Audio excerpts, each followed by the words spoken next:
Assalamualaikum warahmatullahi wabarakatuh. Selamat pagi, Ametarians. Alhamdulillah nih, pagi ini kita masih diberikan kesempatan buat berkumpul di ruang virtual Zoom ini untuk mengadakan KSM Collab pertama kita. Nah, semoga kita semua dalam keadaan sehat ya. Sebelumnya, perkenalin dulu ya. Kenalin, aku Tadi Sabu Saina. Dan pagi ini aku bakalan ditemenin sama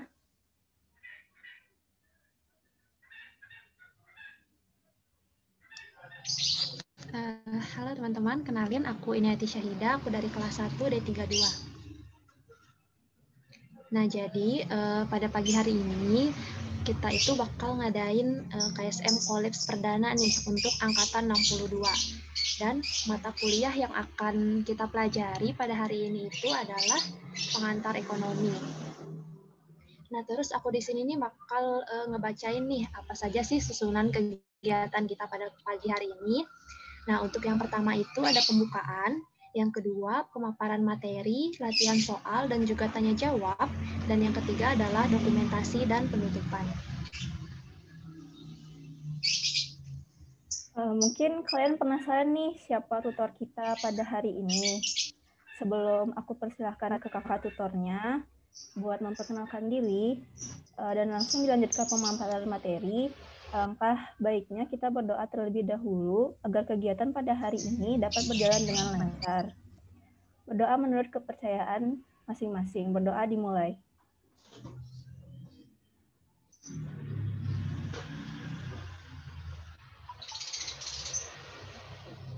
Tidak ada kata cukup dalam berdoa.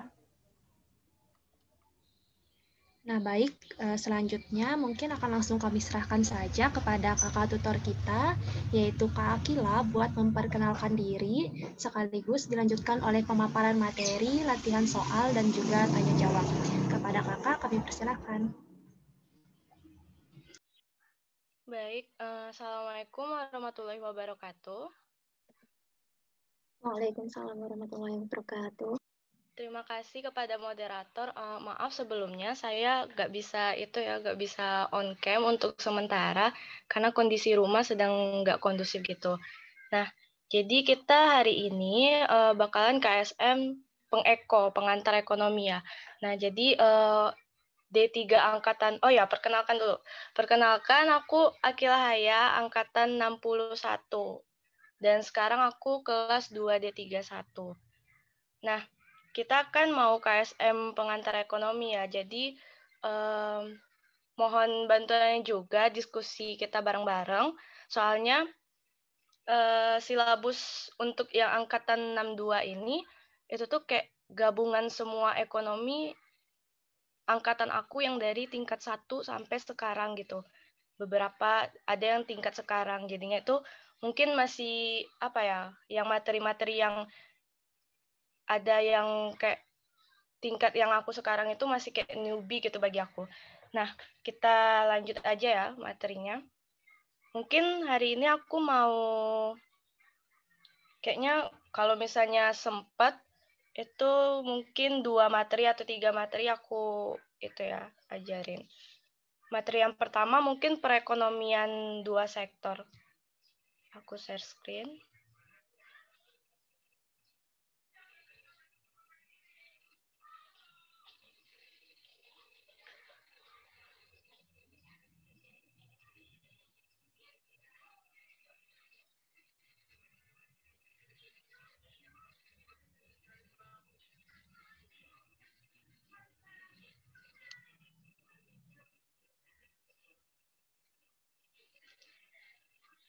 Apakah udah kelihatan PPT-nya?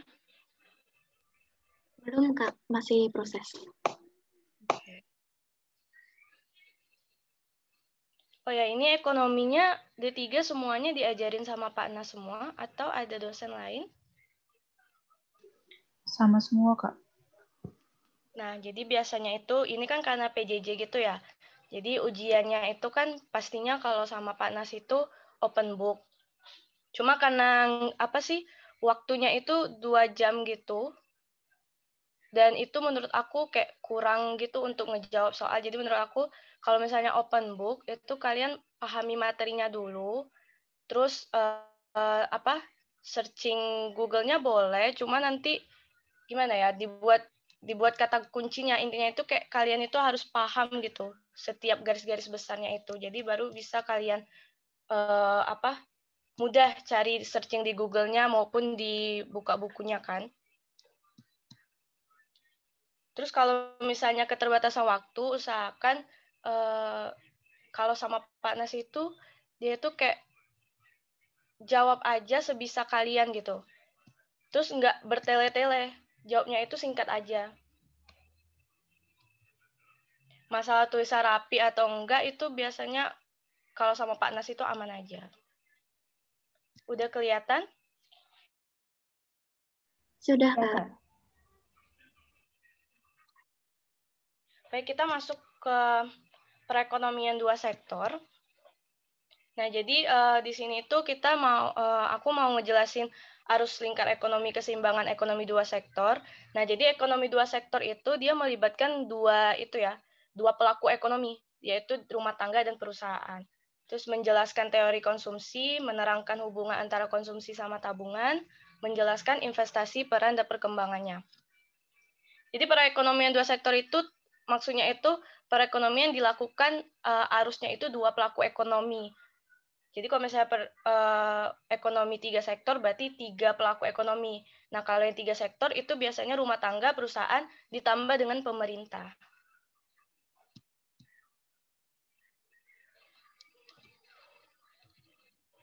Ya, jadi ini merupakan arus itu perekonomian 2 sektor. Jadi ada rumah tangga sama perusahaan. Nah, yang pemerintah ini itu kalau udah masuk ke dalam 3 sektor.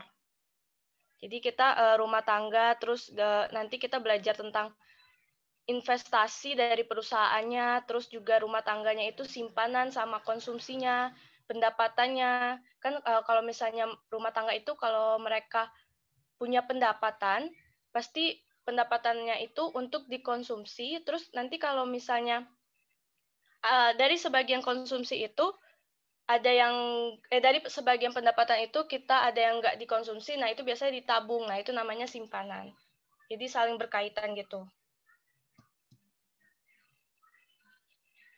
Nah, jadi perekonomian 2 sektor ini karena melingkupi konsumsi sama perusahaan, jadi berpengaruh juga terhadap GDP-nya, Gross Domestic Product atau PDB.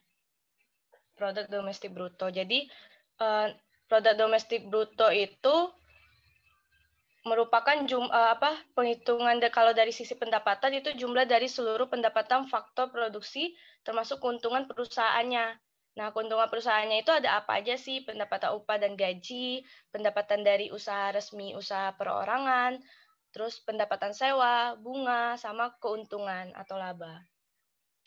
Nah, jadi PDB itu kalau misalnya perekonomian dua sektor itu hanya mencakup si rumah tangga sama perusahaan kan. Nah, perusahaan itu kan memiliki investasi.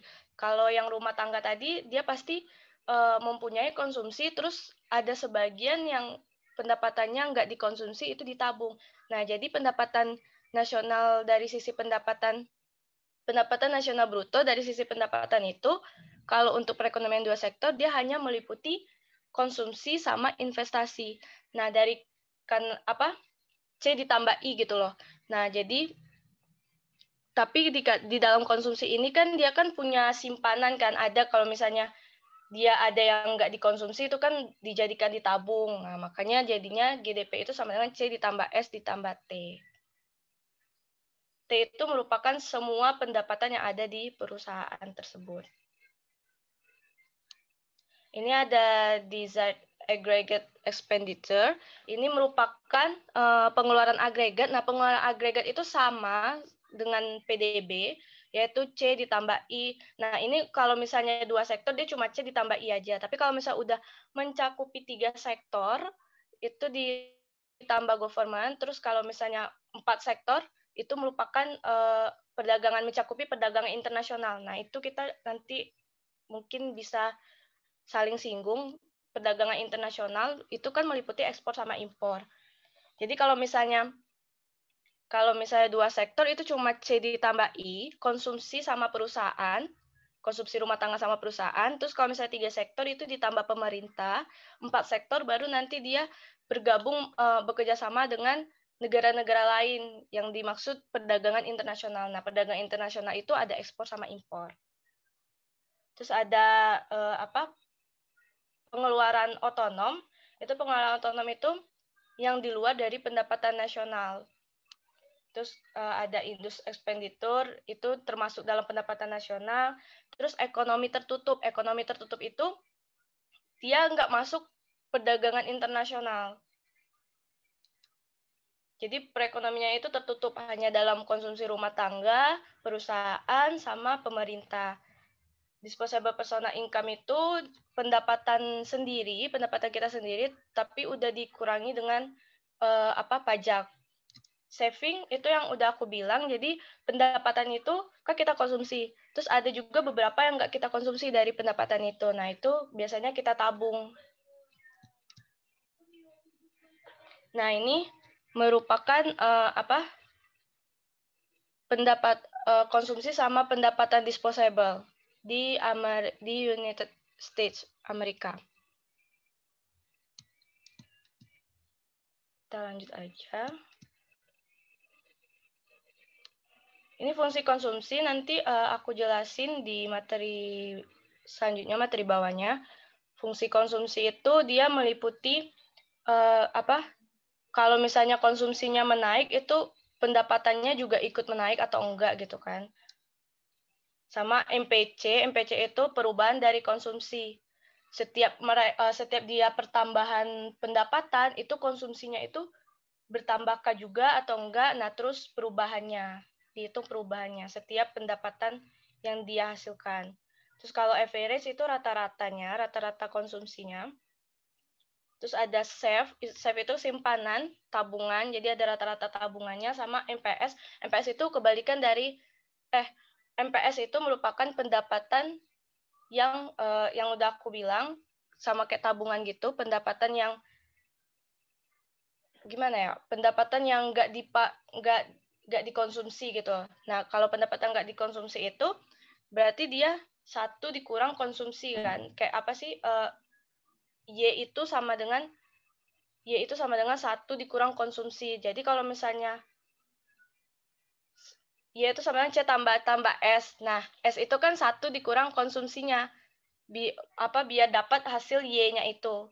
Jadi kalau misalnya MPS itu berarti 1 dikurang MPC juga. Nah, jadi pada saat MPC tambah MPS itu harus sama dengan 1, harus sesuai dengan pendapatan hasil kita. Nggak mungkin kita konsumsi, kita tabung itu melebihi dari pendapatan kita kan. Lanjut, keseimbangan pendapatan nasional dalam perekonomian dua sektor atau disingkat dengan keseimbangan ekonomi dua sektor. Ini kalau Keynes itu menggambarkan dalam arus lingkar ekonomi dua sektor itu, asumsi pengeluaran bagi sektor perusahaan itu sama dengan pendapatan bagi sektor rumah tangga dan sebaliknya. Jadi kan perusahaan itu kan pasti mengeluarkan produk kan.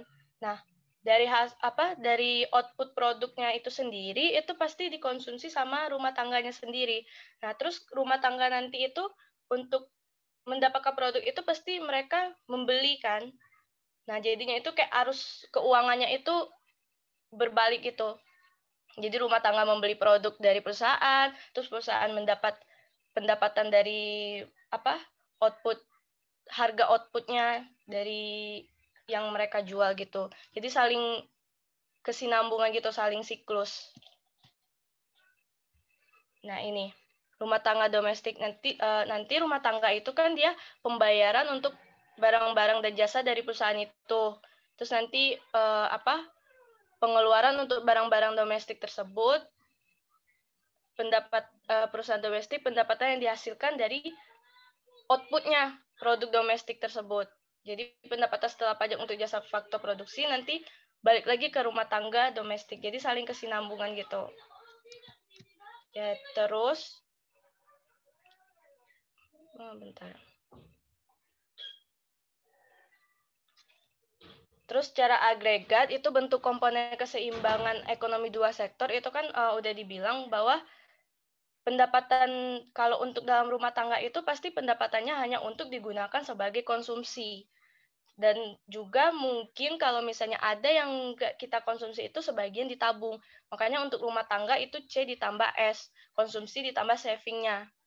Terus untuk yang si perusahaannya itu dia kalau perusahaan itu dalam istilah tabungan perusahaan itu namanya investasi. Jadi untuk gimana dia menambah pasar modal gitu loh, menambah saham gitu untuk meningkatkan perusahaannya, produknya. Nah, itu dia investasi. Dan itu namanya bukan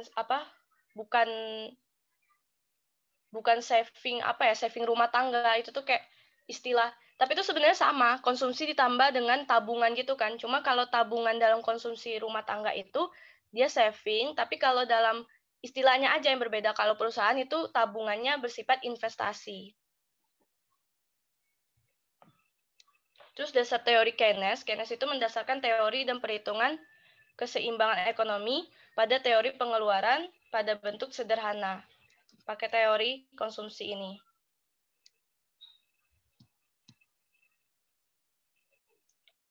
Nah, teori konsumsi itu banyak faktor yang mempengaruhi tingkat pengeluaran konsumsi rumah tangga. Nah, faktornya itu kan ada faktor ekonomi sama faktor non-ekonomi pastinya. Nah, untuk faktor ekonomi itu ada pendapatan rumah tangga, jadinya itu kalau misalnya biasanya ya, kalau misalnya pendapatan kita itu naik, pasti tingkat konsumsi kita itu juga naik gitu. Kepengen kitanya itu juga banyak. Jadi ya kalau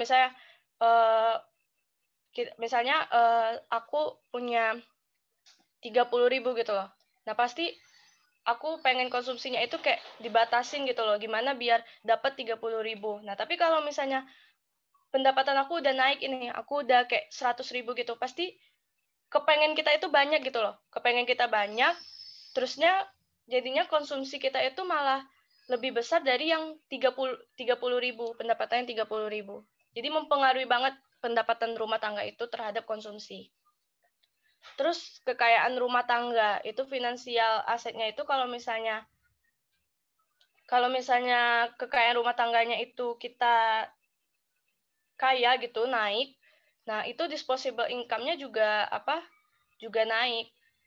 Karena kan kekayaan itu kan kalau misalnya dihitung kan juga masuk ke dalam itu ya pendapatan gitu. Terus nanti pokoknya kalau misalnya kita semakin kaya gitu, semakin finansial asetnya itu semakin besar, otomatis penghasilan dari kekayaan kita itu tinggi dan masuk ke dalam pendapatan. Jadinya itu juga mempengaruhi. Di dalam konsumsi juga. Jadi kayak kekayaan itu sama kayak pendapatan rumah tangga juga. Jadi kalau semakin kita kayak gitu, biasanya kayak asumsi kita itu pengennya ini, pengennya itu. Jadi itu semakin besar konsumsi kita. Terus tingkat bunga.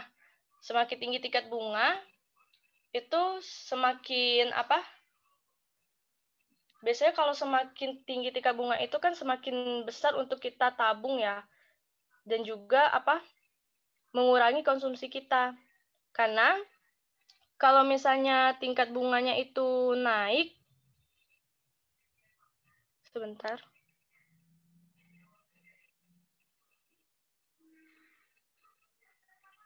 Sebenarnya kalau misalnya tingkat bunganya itu naik, biasanya itu kita cenderungnya itu untuk apa? Untuk menyimpan kan. Karena itu kalau misalnya tingkat bunga naik itu inflasi gimana ya? Dia itu jadi kayak kesinambungan gitu. Kalau tingkat bunga naik, inflasi juga naik.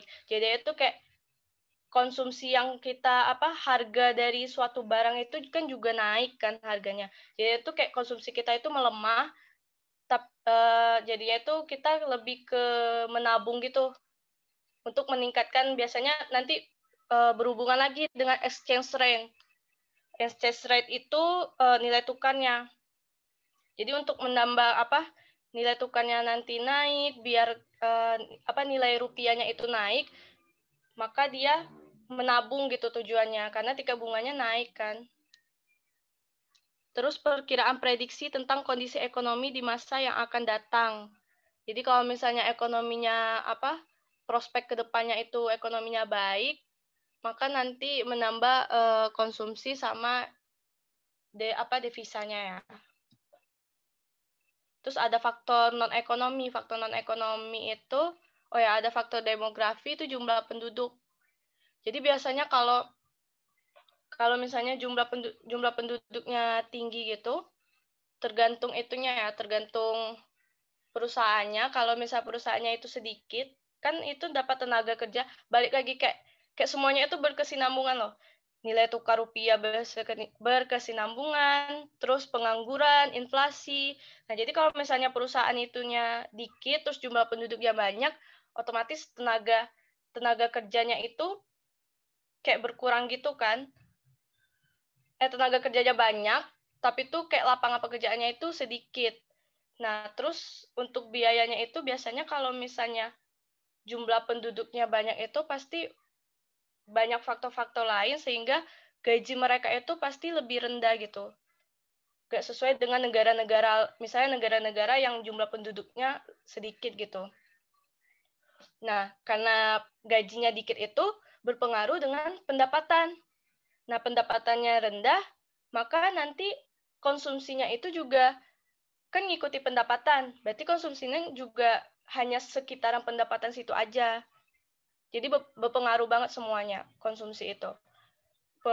Semua faktor itu terhadap konsumsi. Terus komposisi penduduk yang tadi aku bilang juga usia kerja produktif. Jadi pendidikan tinggi pasti kebutuhannya tinggi. Terus kalau penduduk perkotaan itu biasanya lebih besar kebutuhannya daripada penduduk yang di pedesaan gitu.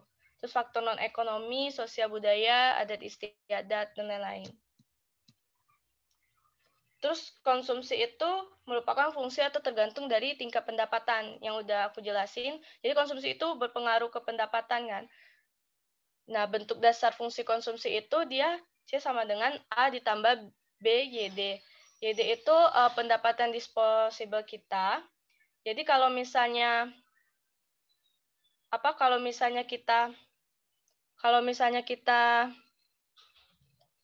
oh ya, yang disposable ini tuh kayak belum itu ya, belum pendapatannya itu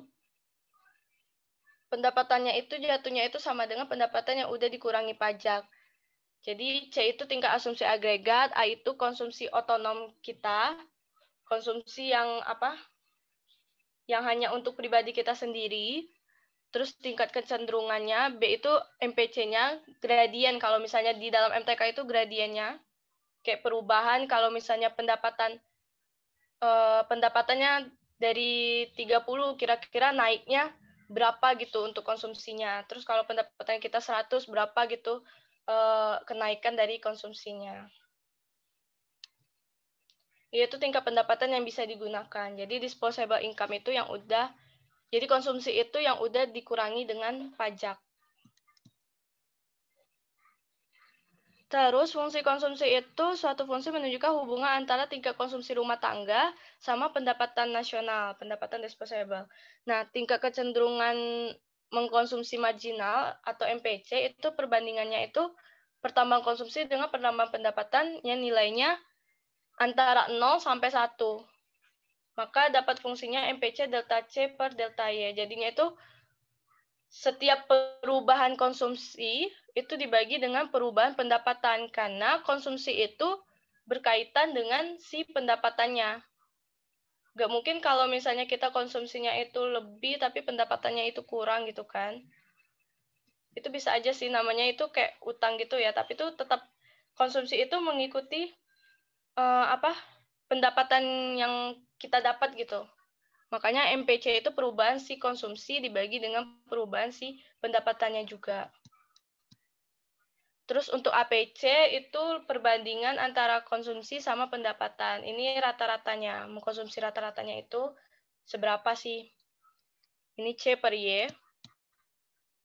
Hubungan konsumsi dan tabungan itu Y sama dengan C tambah S. Jadi tabungan itu merupakan pendapatan yang bukan ini. Tabungan itu merupakan pendapatan yang tidak dikonsumsi. Makanya dia dihubungkan S sama dengan Y kurang C. Nah, ini hubungan marginalnya karena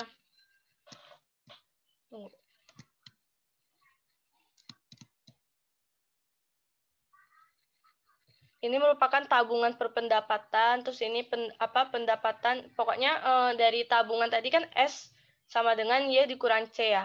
Nah, ini semuanya dibagi dengan pendapatan per pendapatan mereka. Nah, kalau misalnya dibagi dengan pendapatan mereka, itu masuk jatuhnya itu MPS sama dengan 1 kurang MPC. Nah, kita anggap aja MPC itu B, maka MPS itu sama dengan 1 dikurang B. Dengan demikian, kalau untuk fungsi tabungan itu sebagai berikut. S sama dengan minus A ditambah 1 kurang B, Y. Nah, kenapa minus A? Karena kan yang tabungan itu kan merupakan itu ya, A ditambah BY. Nah, jadi kalau misalnya itu konsumsi, terus kalau misalnya tabungan itu pendapatan dikurangi dengan si konsumsinya. Nah, konsumsi itu kan dia A ya. Jadi kalau misalnya tabungan berarti dia nanti dikurangi si A-nya, si konsumsi awalnya. A ini sebagai konsumsi awal. Jadi dikurang konsumsi awal ditambah dengan si MPS-nya, perubahan tabungannya per setiap pendapatan. Dengan konsekuensi EPC ditambah MPS sama dengan 1. Jadi kalau misalnya kalian untuk cari MPC sama MPS, itu nanti penjumlahannya itu harus sama dengan 1. Perubahannya harus sama dengan 1. Terus hubungan secara rata-rata, Y sama dengan C tambah S. APC sama APS juga sama, itu sama dengan 1. Jadi untuk rata-rata si konsumsi itu C per pendapatan, konsumsi per pendapatan. Terus kalau yang rata-rata saving itu saving per pendapatan. Karena pendapatan per pendapatan itu sama dengan 1, makanya dia APC ditambah APS-nya sama dengan 1. Pokoknya intinya APC, APS, MPC, MPS itu harus mengikuti si pendapatan, jumlah pendapatannya. Nah, sebagaimana disampaikan terdahulu bahwa pendekatan yang digunakan Keynes ada pengeluaran sehingga bentuk dasar keseimbangan ekonomi Keynes Y sama dengan C tambah I. Terus investasi, peran sama perkembangannya. Investasi itu suatu bentuk pengeluaran pembiayaan dilakukan pada waktu tertentu yang pada masa akan datang itu akan memberikan hasil. Itu sama kayak investasi itu sama kayak tabungan si perusahaannya gitu. Secara teori, investasi itu merupakan fungsi dari pendapatan, terus dari tingkat bunganya. Tingkat bunga ini kan nanti berpengaruh sama pendapatan juga kan. Makanya investasi itu merupakan fungsi dari pendapatan, terus fungsi dari tingkat bunga, sama nilai tukar uang, sama impor. Nah, investasi itu umumnya berorientasi return atau laba. Di sini lebih tepat dikatakan benefit. Investasi itu kan ada dua motifnya. Ada financial benefit sama non-financial benefit. Financial benefit ini yang sering kita tahu gitu. Dia itu kayak labanya itu berupa uang gitu. Bisa dari bunga, bisa dari obligasi, saham gitu kan. Nah, itu biasanya itu cenderungnya itu di perusahaan-perusahaan swasta. Nah, kalau non-financial benefit, itu biasanya cenderung di pemerintah, karena pemerintah itu pastinya gaji si pegawai itu kan sama aja gitu kan, cuma dibedakan per golongan gitu. Nah, jadinya itu untuk jam kerjanya mereka juga sama kan, biasanya itu kalau PNS itu pasti semuanya rata kan, jam kerjanya yaitu mungkin dari 7:30 sampai anggap aja sampai jam 3 sore gitu kan.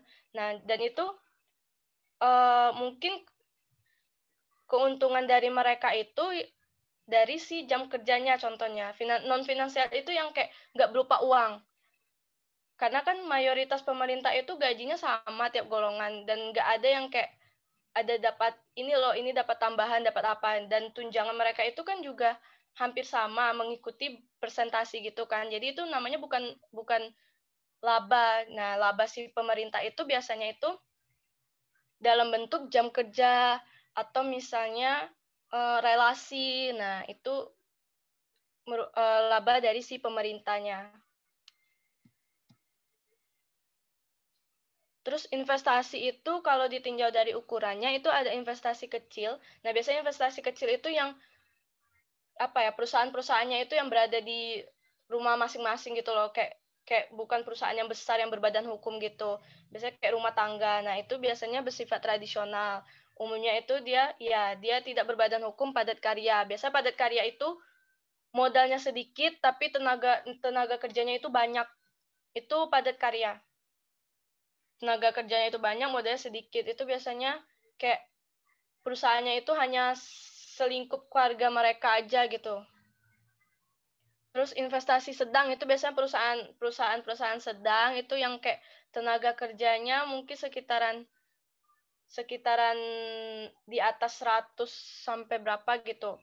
Nah, berbadan hukum dia lebih padat modal. Nah, ini padat modal ini berarti tandanya modalnya itu lebih besar dari tenaga kerjanya. Itu biasanya perusahaan-perusahaan sedang, perusahaan-perusahaan besar yang biasanya pakai padat modal. Terus ada investasi besar itu yang tenaga kerjanya mungkin di atas, banyak sih itunya, di atas biasa kalau di BPS itu di atas 500-an gitu. Itu termasuk golongan perusahaan besar. Terus ukuran atau skala investasi ini didasarkan pada besarnya aset harta yang dimiliki atau modal yang dimiliki, banyaknya tenaga kerja yang dimiliki, sama mesin alat produksi untuk kapasitas produksinya. Terus sumber datanya. Nah, kalau yang investasi itu, kalau industri kecil itu Kementerian Industri, Perdagangan, sama Koperasi. Nah, jadi BPS itu dia ngedatanya itu nggak di industri kecil. Biasanya kalau yang ada, tapi tuh kayak yang aku pelajari, yang setahu aku pelajari itu dia cuma untuk sebagian aja, beberapa persen aja, dikit gitu. Jadinya itu nggak bisa untuk populasi keseluruhannya kan, makanya nggak bisa dihitung investasi dan sebagainya gitu. Terus kalau yang industri sedang besar itu ada di survei khusus investasi BPS. Terus ada laporan keuangan dan kegiatan perusahaan, BKPM, sama bank. Itu biasa kalau industri sedang sama besar itu, kalau di BPS itu ngedatanya itu wajib seluruhnya, yang besar sama yang sedang ngedata. Tapi kalau industri kecil itu, misalnya kalau sedang sama besarnya itu masih kurang terpenuhi, ya nanti dia kayak masukin beberapa persen industri kecil gitu untuk ngedatanya. Itu biasanya. Tapi ini kayaknya kalau di ekonomi nggak masuk. Soalnya dari tahun ke tahun nggak ditanya ini. Mungkin kalian nanti akan pelajari di official statistiknya. mungkin di tingkat 2. Terus investasi dalam konteks ekonomi makro itu investasi dalam bentuk barang modal dan bangunan jangka panjang, investasi dalam bentuk persediaan, sama dalam bentuk saham. Ekonomi makro ini yang lebih besarnya lagi ya ke apa? Sampai ke kalau misalnya kita ekonomi mikro ini kan, ekonomi mikro itu dia kayak cakupannya itu cuma si rumah tangga aja. Nah, kalau ekonomi makro ini sudah kayak masyarakat gitu loh. Udah kayak bukan rumah tangganya aja, masyarakat. Jadi masyarakat itu meliputi si rumah tangga, perusahaan. Makanya investasinya biasanya itu kayak ada jangka panjang sama jangka pendeknya. Terus nilai dari waktu dalam investasi. Waktu sangat berpengaruh dalam memutuskan suatu investasi. Dengan adanya waktu, jumlah uang bertambah. Terus dengan waktu nilai uang juga bisa berkurang. Fungsi investasi itu ini jumlah uang bertambah, terus nilai uang ini tuh itunya ya apa? Nilai uangnya itu tuh si itunya nilai tukar exchange rate. Terus fungsi investasi itu sama yang kayak tadi, merupakan fungsi dari pendapatan, investasi, impor, sama itunya ER-nya. ER ini merupakan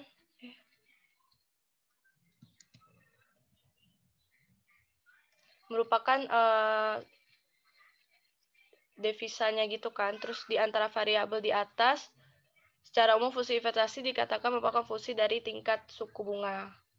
Jadi investasi itu berpengaruh. Seberapa pendapatan kita, kalau makin besar pendapatan kita, maka investasinya juga biasanya makin besar kan. Nah, ini kita lebih ke masuk hitungan gitu ya. Nah, ini merupakan data disposable income, pendapatannya. Jadi kalau misalnya seiring pendapatannya itu naik, itu gimana sih untuk konsumsinya. Nah, ini kita bisa lihat kalau pendapatannya 0, konsumsinya 30, 54, terus 300, 270.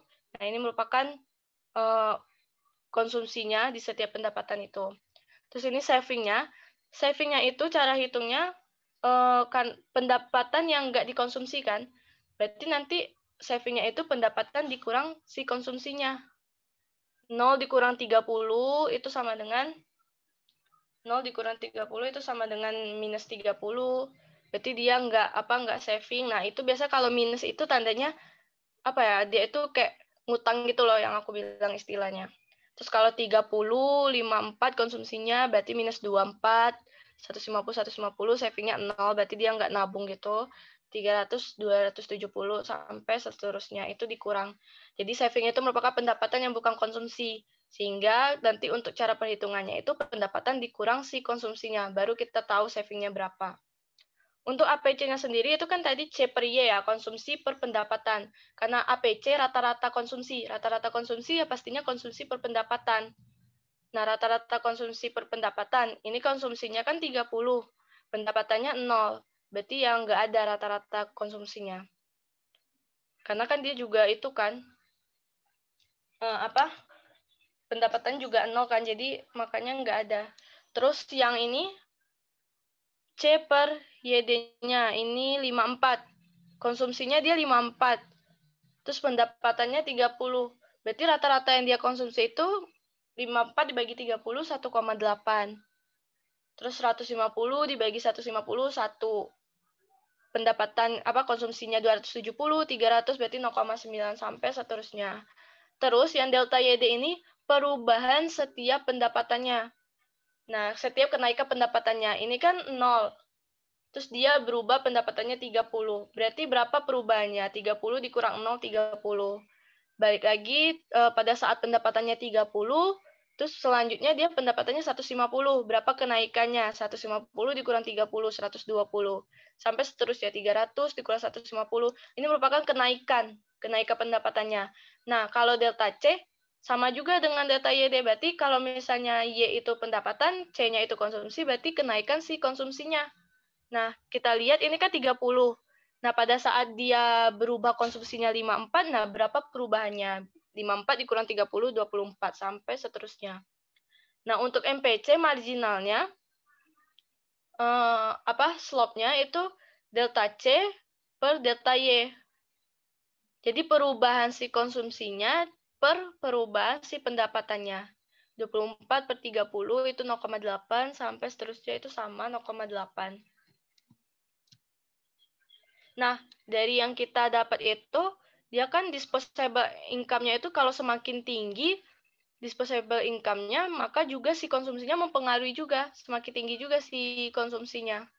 Sama juga si pendapatannya.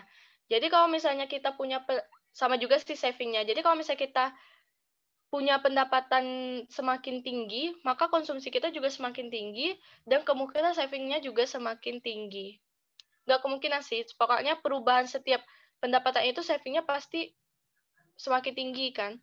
Misalnya kalau misalnya aku 30, mungkin aku nabungnya cuma 2.000 aja. Nah, tapi kalau misalnya 100.000 mungkin bisa 20.000 tabungannya. Jadinya tuh kayak saling kesinambungan gitu, si disposable income-nya. Karena kan ini kan Y sama dengan C ditambah I ya. Jadi kalau misalnya semakin tinggi konsumsi, semakin tinggi investasi, atau semakin tinggi tabungan, maka juga semakin tinggi si disposable income-nya, pendapatannya. Nah, baik, kita mulai itu aja ya. Ini latihan soal gitu. Ini latihan 1. Tabel berikut merupakan menunjukkan pengeluaran konsumsi suatu rumah tangga, C, dan pendapatan disposable YD. Semua nilai dinyatakan dalam harga konstan 2.000. Nah, ini sama kayak tadi. Ini kan disposable income. Mungkin ini kita kerjai bareng-bareng atau gimana, moderator? Bisa Kak, kalau misalkan mau bareng-bareng. Nah, mungkin kita kita kerjain bareng-bareng. Ini kan disposable income-nya itu dia 0, terus konsumsinya 150 ya. Berarti rata-ratanya itu yang udah aku jelasin, kalau rata-rata konsumsi berarti konsumsi per pendapatannya. Nah, konsumsi per pendapatannya berarti 150 dibagi 0. Maka hasilnya juga 0 kan. Terus MPC-nya, nah ini kan perubahan ya. Perubahan itu kita belum tahu ya perubahan konsumsinya. Nah, jadi kita sebenarnya ini ada tambahan lagi, itu perubahan konsumsinya. Nah, perubahan konsumsi itu dari yang 150 ke 225. Itu berapa perubahannya? Berarti 225 dikurang 150. Itu dapatnya berapa? 75 ya. Nah, jadi 75 dibagi dengan perubahan pendapatan. Dari yang 0 ke 100 itu berapa perubahannya? Perubahannya ada 100. Jadi 75 dibagi 100. Maka MPC-nya merupakan 0,75. Terus untuk saving itu dia kan merupakan pendapatan dikurang konsumsi kan. Nah, pendapatan dikurang konsumsi 0 dikurang 150. 0 dikurang 150 berarti dia minus 150. Berarti tandanya dia merupakan utang gitu kan. Terus rata-rata si saving-nya. Nah, rata-rata konsumsi itu kan pendapatan konsumsi per pendapatan. Kalau APS rata-rata saving-nya, rata-rata tabungan itu berarti saving tabungan itu per pendapatan. Nah, saving-nya itu kan sendiri min 150 ya, per pendapatan 0. Berarti rata-rata saving-nya itu 0. Terus untuk slope-nya, kayak perubahan dari saving sama si pendapatannya, itu saving-nya tadi kan ini minus 150. Terus saving yang selanjutnya, nah saving selanjutnya ini kita kan 100 dikurang 225. Berarti minus 125. Perubahan si ini, delta S-nya berarti minus 150 ke minus 125. Berarti perubahannya 25 ya. Nah, jadi MPS-nya merupakan 25 per ini, pendapatannya. Pendapatannya 0. Maka sama dengan 0 juga. Nggak ada itunya. Ini perubahan ya. Kalau perubahan pendapatan itu kan dia 0, 100, 100 ya. Berarti dibagi 100. Berarti 0,25. Nah, dari hasil ini, kita kan dapat MPS-nya 0,25, terus MPC-nya 0,75. Katanya, MPC ditambah MPS itu kita harus sama dengan 1. Kita jumlahkan itu sama dengan 1. Terus untuk yang si APS-nya sama APC-nya itu harus sama dengan itu sih. Sama dengan 1, tapi karena dia nggak ada pendapatan income gitu, sama dengan 0. Ini kan sama dengan 1 itu berarti maksudnya sama dengan si pendapatannya ya. Nah, ini karena pendapatannya 0, maka dia APC ditambah APS-nya juga sama dengan 0. Jadi APC sama APS itu harus sama dengan 1, tapi lihat juga kalau misalnya pendapatannya 0, berarti nanti APC sama APS-nya itu sama dengan 0. Karena dia APC APS itu kan rata-rata si konsumsi sama si tabungannya itu per pendapatannya. Jadi mengikuti si pendapatannya. Terus ini bisa kita lanjutin lagi konsumsinya itu 225 ya. Konsumsi 225, pendapatan 100. Berarti ini rata-ratanya 2,25. Terus untuk MPC-nya perubahan konsumsi dari 225 ke 300 itu berapa? 300 dikurang 225. Itu sama dengan 75. 75 berarti dibagi dengan perubahan pendapatannya. Nah, jadi setiap perubahan ini kita lihat itu perubahannya selalu 100. Maka berarti dibagi dengan 100. Sama dengan 0,75. Savingnya min 125 yang tadi. 100 dikurang 225. Terus APS-nya savingnya si ininya itu min 125. Min 125 dibagi dengan si pendapatannya 100. Berarti sama dengan 1,25. Terus MPS, data S-nya perubahan. Ini kan perubahan si ininya juga. Berarti kita cari savingnya juga lagi. 200 dikurang 300 min 100. Min 100. Terus min 100 ke min 125 ke min 100 berarti perubahannya 25. 25 per 100 0,25. Ini semuanya kayaknya sama. MPS-nya 0,25. Terus sampai selanjutnya mungkin bisa dilanjutin. Kita lanjut ke latihan 2-nya. Mungkin nanti bisa dikerjain lanjutannya nanti. Latihan 2. Berikut ini adalah informasi tentang suatu perekonomian tanpa pengeluaran pemerintah, pajak, atau impor. Berarti ini sama dengan 2 sektor ya. C adalah konsumsi, terus I adalah investasi, Y pendapatan. Nah, C dan I adalah sebagai berikut. 1.400 ditambah 0,8Y, terus I-nya sama dengan 400. Terus yang A itu, apa sih persamaan si agregat expenditure-nya? Nah, AE itu merupakan sama dengan Y ya. AE itu merupakan sama dengan pendapatan si itunya. Disposable-nya.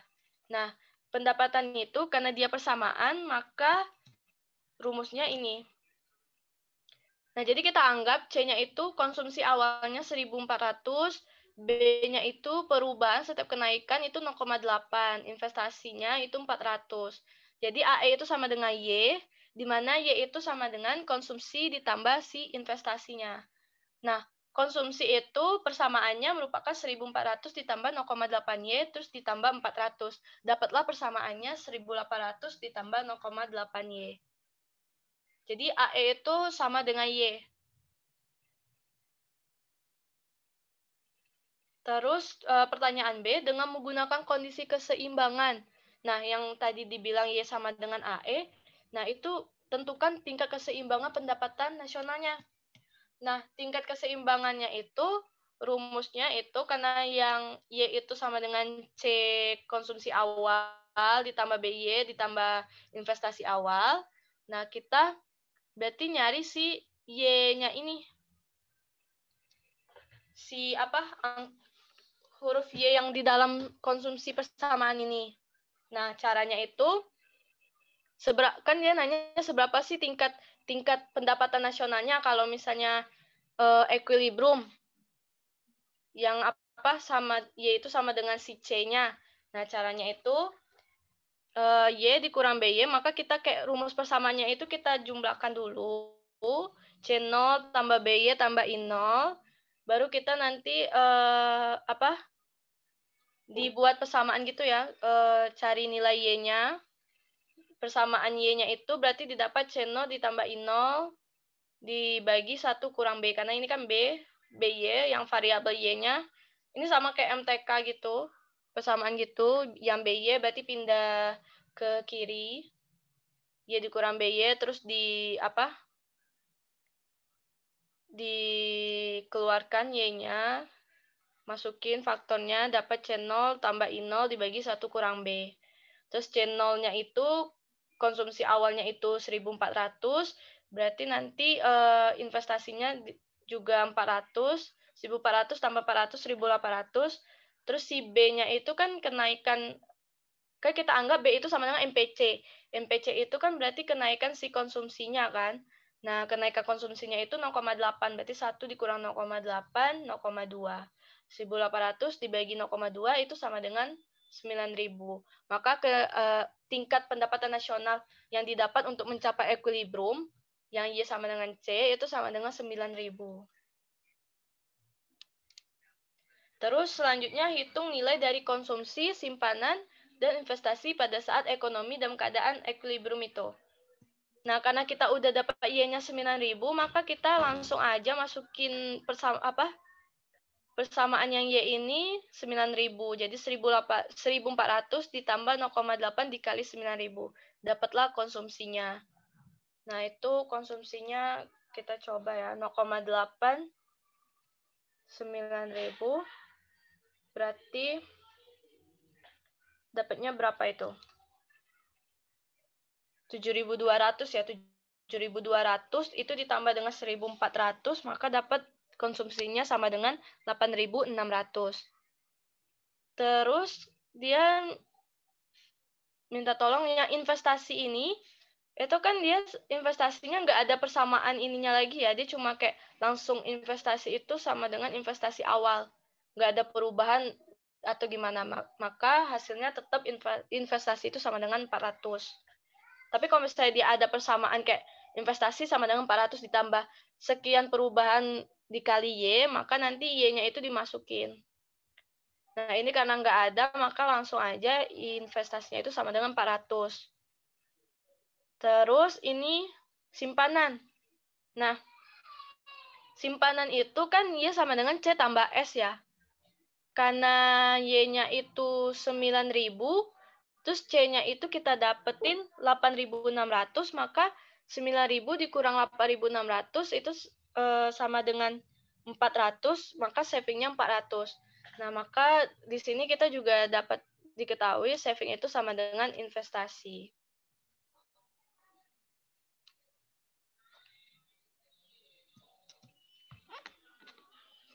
Udah sih untuk yang perekonomian dua sektor.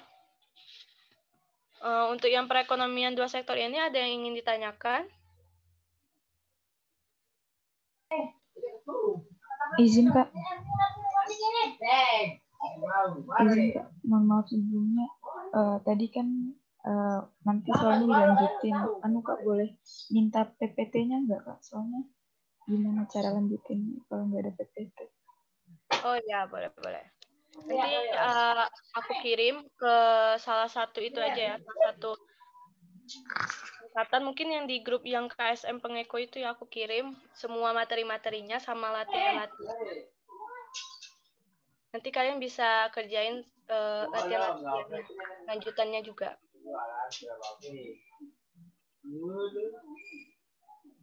Ada lagi?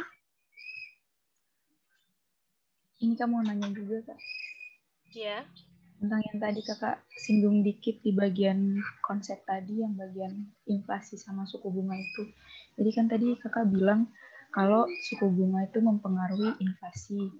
Tapi kan otomatis suku bunga ini juga mempengaruhi turun naiknya mata uang rupiah terhadap mata uang asing gitu kan Kak.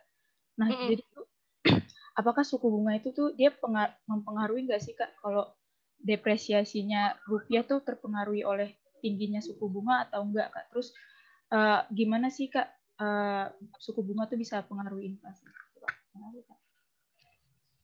Oke, makasih. Nah, jadi mungkin aku langsung jawab ya.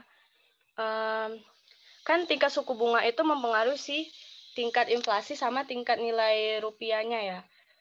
Nah, jadi kalau misalnya inflasinya itu sebentar, jadi kalau misalnya tingkat suku bunganya itu naik, maka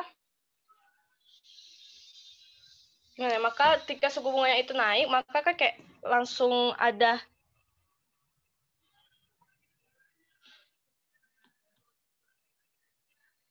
bentar. Nah, jadi kalau misalnya tingkat suku bunganya itu naik, pasti kayak rasa apa sih, rasa untuk yang dari luarnya itu untuk menabung sama apa untuk berinvestasi itu pasti lebih banyak kan. Nah, jadinya itu makanya kalau dia naik gitu, bentar, bingung aku ngejelasinnya. Apa jadi bingung ya? Jadi itu kalau misalnya kita kan kalau misalnya tingkat suku bunganya naik, terus yang lain-lainnya itu juga negara-negara lain itu bahkan berlomba-lomba untuk berinvestasi sama tabungan karena tingkat suku bunganya itu naik. Nah, dari situ kan pasti si perusahaan itu kalau misalnya tingkat bunganya naik, pasti dia investasinya itu dia akan menaikkan si harganya. Nah, untuk karena menaikkan harga itu makanya jadilah terjadi inflasi gitu. Nah, biasanya kayak permintaan untuk apa sih, untuk mata uang yang domestik juga akan meningkat kalau misalnya harganya itu juga naik. Gimana ya kalau misalnya itu ya?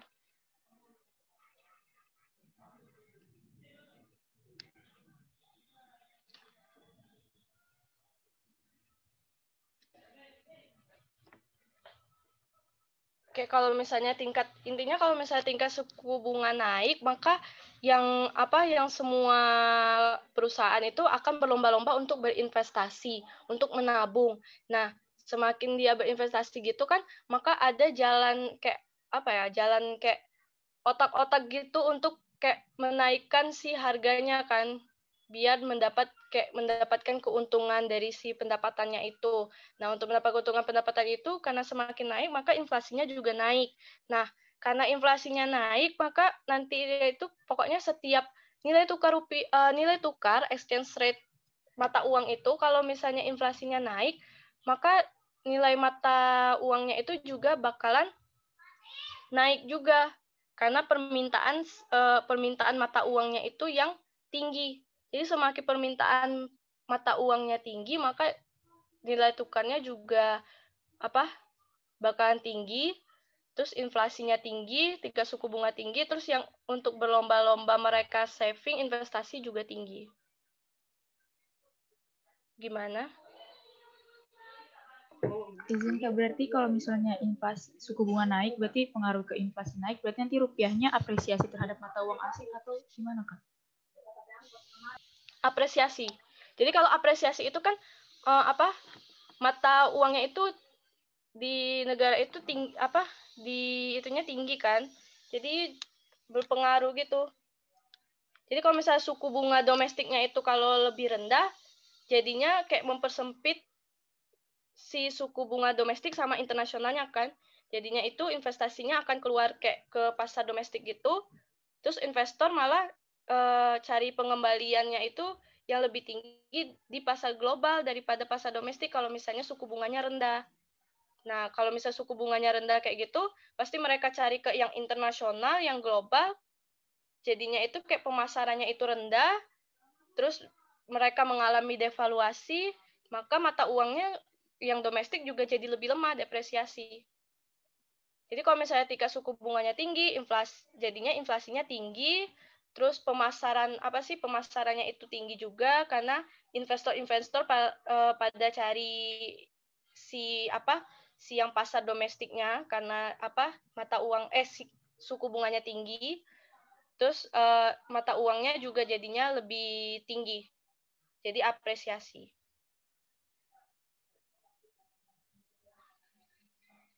Jadi intinya kalau misalnya gini ya, kalau suku bunganya rendah, maka pemasarannya akan rendah. Terus nanti investor cenderung nggak berinvestasi ke si negara yang memiliki suku bunganya rendah. Pasti dia ke yang global, yang mana yang dia cari itu suku bunganya yang tinggi. Nah, makanya nanti aliran keuangan mereka itu, mata uang yang suku bunga yang rendah itu jadi lebih lemah, depresiasi. Tapi kalau misalnya suku bunganya itu tinggi, maka kayak mendorong untuk si investornya itu berinvestasi ke pasar yang suku bunga tinggi tersebut. Terus nanti juga si yang negara yang punya suku bunga tinggi itu pasti punya kayak permainan kayak apa. Nah, itu untuk menaikkan harga-harga karena suku bunganya tinggi itu, makanya terjadi inflasi. Nah, karena terjadi inflasi itu, maka mata uang yang domestik tersebut yang memiliki suku bunga tinggi itu juga akan lebih kuat apresiasi. Jadi kayak saling kesinambungan gitu, tingkat suku bunga, pemasaran, investasi, sama mata uang.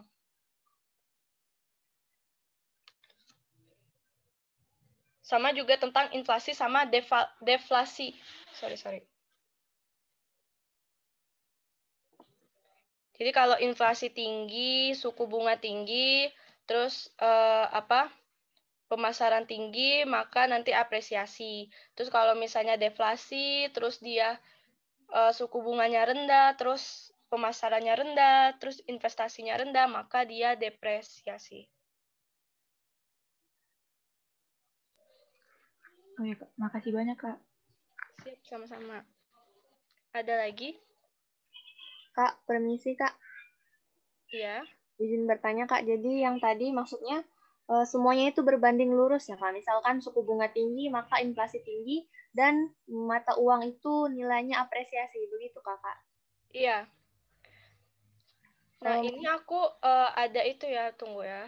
Aku ada kayak soal ujian. Aku share screen ya.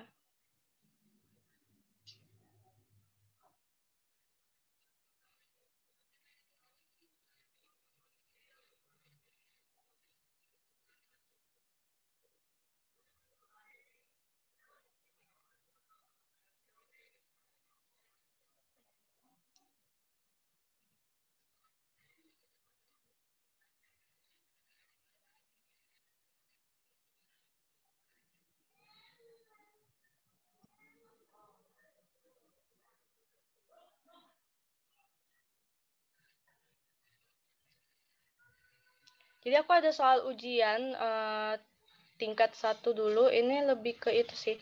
Dia tuh kayak pertanyaannya itu, bentar ya.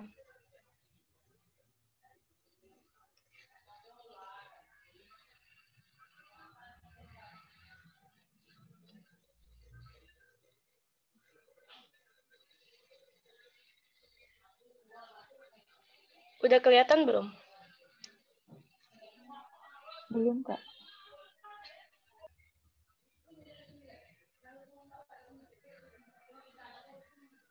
Udah kelihatan? Belum, Kak. Ya ampun, laptopnya. Sudah, Kak. Itu kayak ada pertanyaan ini ya. Kayak apa sih hubungan si inflasi, suku bunga, pertumbuhan, sama ekspor terhadap si kurs rupiah ini. Nah, jadi pertanyaan yang ujian ini tuh kayak kalau misalnya tingkat inflasi Indonesianya itu lebih tinggi dari tingkat inflasinya USA, kan itu kan berdampak, kalau inflasi domestik yang tinggi itu kan kayak buat barang domestiknya itu kayak kurang kompetitif di pasar internasional. Jadinya itu permintaan barang domestiknya itu menurun karena mengurangi ekspor, jadinya mendepresiasi si uang domestiknya. Ini kalau yang untuk si inflasi ke kurs rupiah. Jadi itu kayak gimana ya?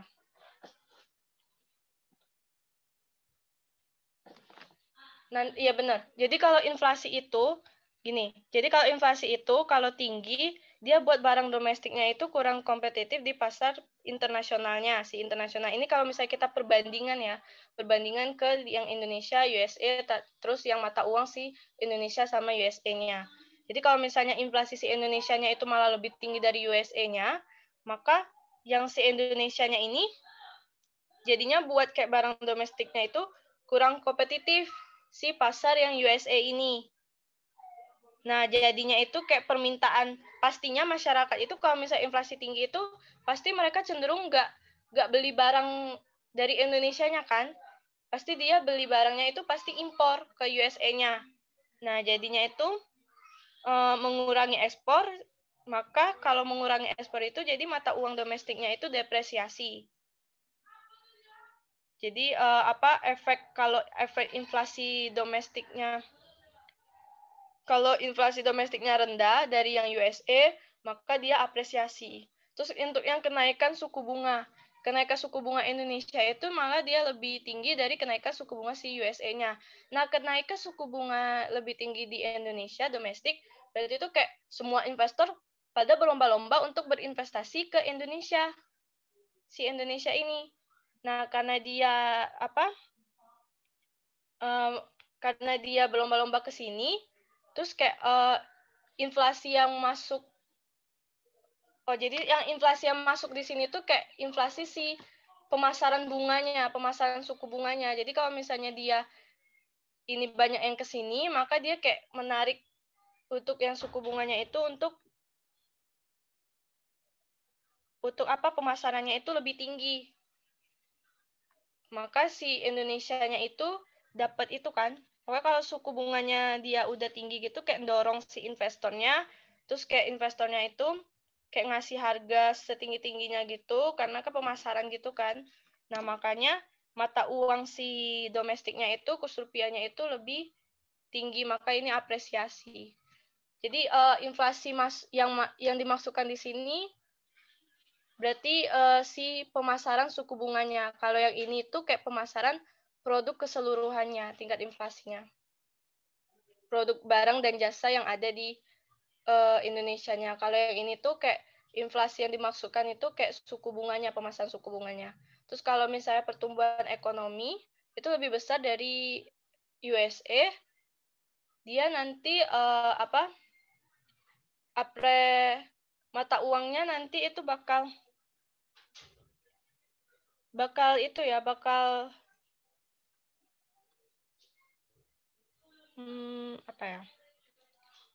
bakal apresiasi. Karena kan pertumbuhan ekonomi otomatis itu kayak bakalan produk-produk ekspornya itu bakalan tinggi kan jadinya itu dapatnya itu pertumbuhan, kalau misal pertumbuhan ekonominya lebih tinggi maka kurs rupiahnya apresiasi. Terus kalau balik lagi, pertumbuhan ekonomi ini kan sama dengan ekspor juga. Nah, karena ekspornya juga tinggi ke USA daripada ekspor USA ke Indonesia, maka juga kurs rupiahnya juga apresiasi. Jadi ini sih rumusnya sebenarnya. Jadi kalau misalnya ini anggap aja domestik, ini internasional. Terus kalau tingkat inflasi domestiknya lebih besar dari tingkat inflasi si internasional, maka dia depresiasi. Terus kalau kenaikan suku bunga si domestiknya itu lebih besar dari internasional, maka dia apresiasi. Terus kalau misalnya pertumbuhan ekonomi sama ekspornya itu lebih besar dari internasional, maka dia apresiasi.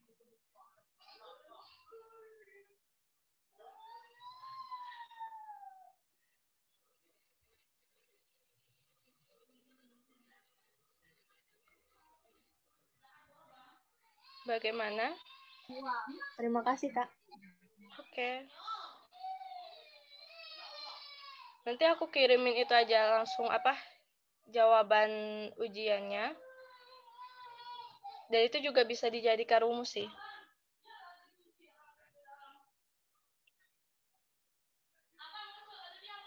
Tapi itu sebenarnya efek harga itu kalau misalnya kita disuruh analisis ya. Tapi kalau misalnya nggak perlu itu sih. Tapi kalau misalnya disuruh analisis, efek harga itu kayak karena pergerakan nilai tukar itu tidak akan bertahan lama.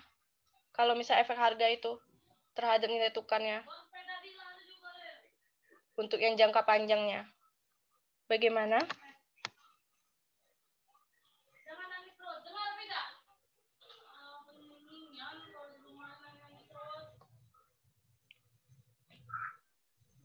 Izin Kak.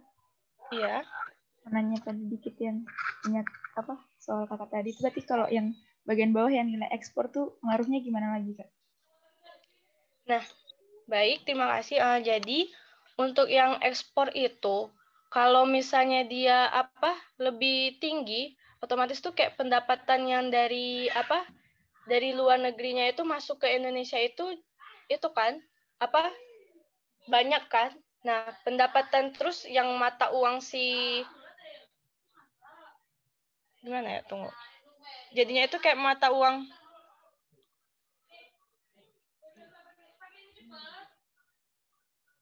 sebenarnya itu kalau meningkatkan ekspor itu sebenarnya nggak selalu mata uangnya itu bakalan jadi apresiasi gitu, karena kan memang sih ada orang asing itu nanti bakal minta lebih banyak kan barang-barang domestik karena harga.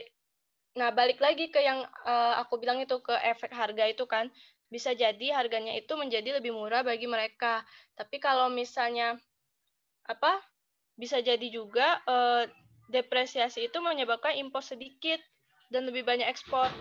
Jadi itu kayak tergantung dari efek harganya sama pertumbuhannya. Nah, karena pertumbuhannya itu lebih tinggi, berarti itu kan otomatis kalau pertumbuhannya lebih tinggi itu semuanya itu dari pendapatan, terus dari produksinya, pasti mereka udah lebih bagus kan dari USA. Nah, jadi jatuhnya itu kayak pasti harga-harga si produk-produknya itu juga berkualitas gitu.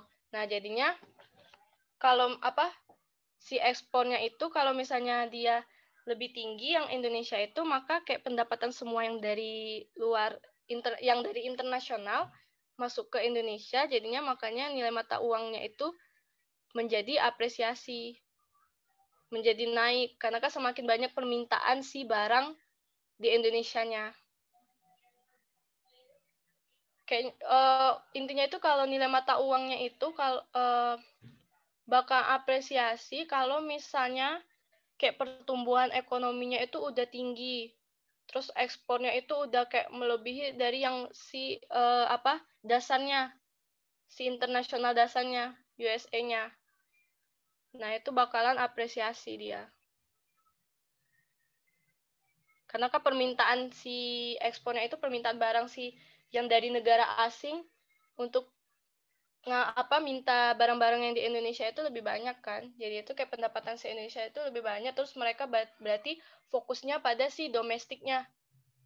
Fokus barangnya di domestiknya, maka nanti yaitu maka mata uangnya itu jadi apresiasi gitu loh. Paham nggak kira-kira? Iya Kak, makasih banyak Kak. Yap. Ada lagi?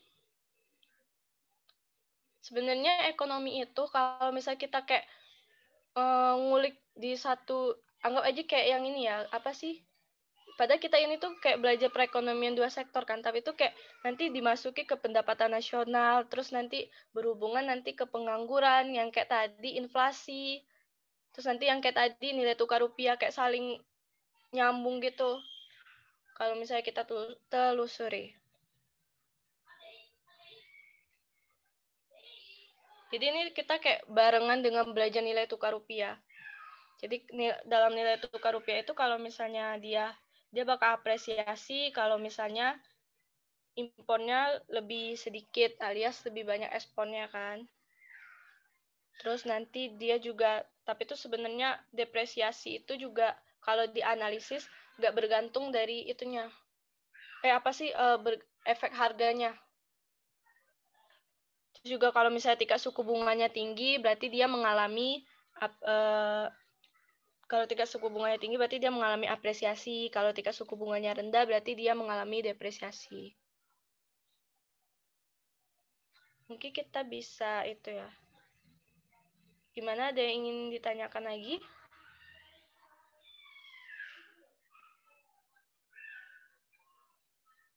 Kita lanjut ke inflasi ya.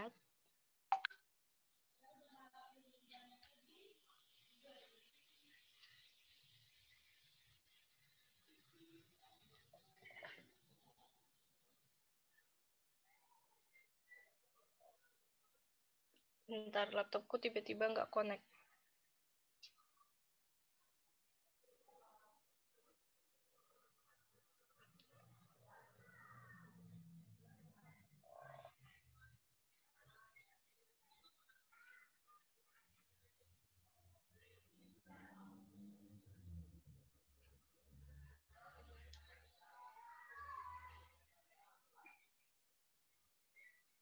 Gimana, udah kelihatan belum atau apa?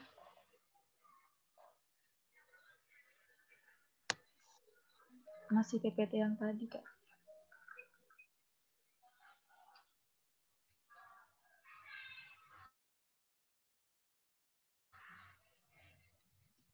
Kalian sekarang masih ya?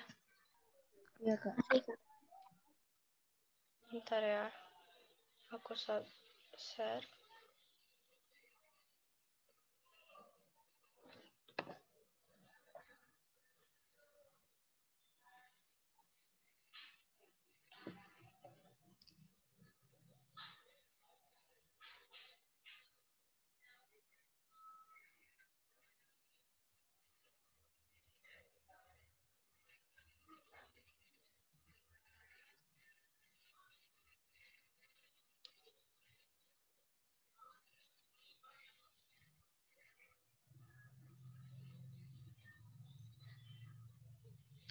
Udah kelihatan?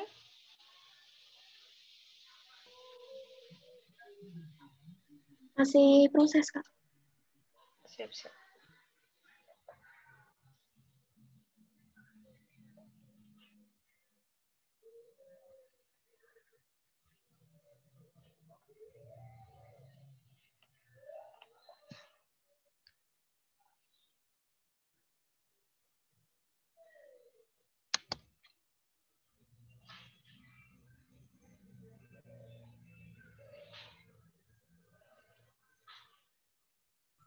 Sudah, Kak. Sudah terlihat. Sudah terlihat ya?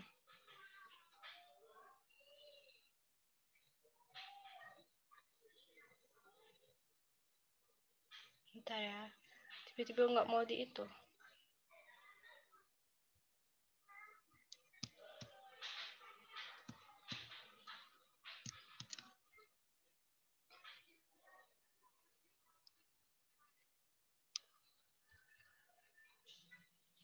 Oh.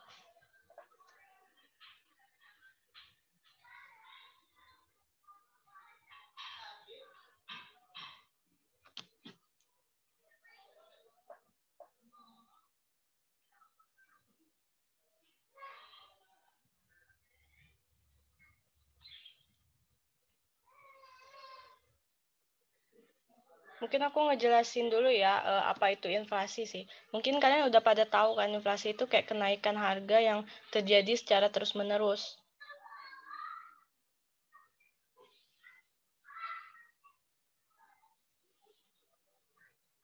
Dan itu dia kayak apa?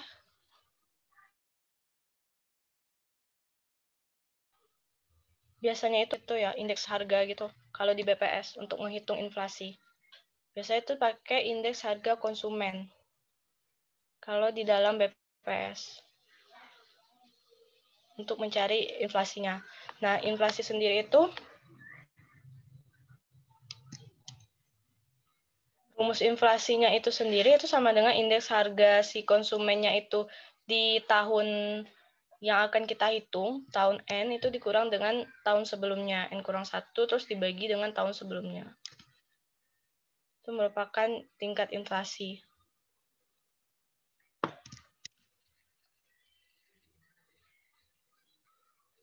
Nggak mau di itu ya.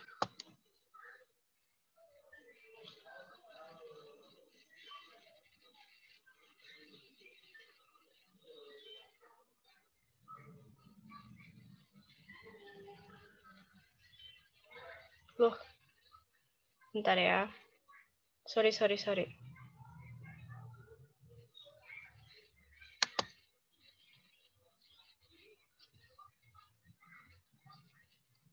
Ini kita sampai jam berapa, moderator? Sampai jam 11.55, Kak. Oh, 11.55 ya? Bentar lagi dong. Iya. Harus buru-buru.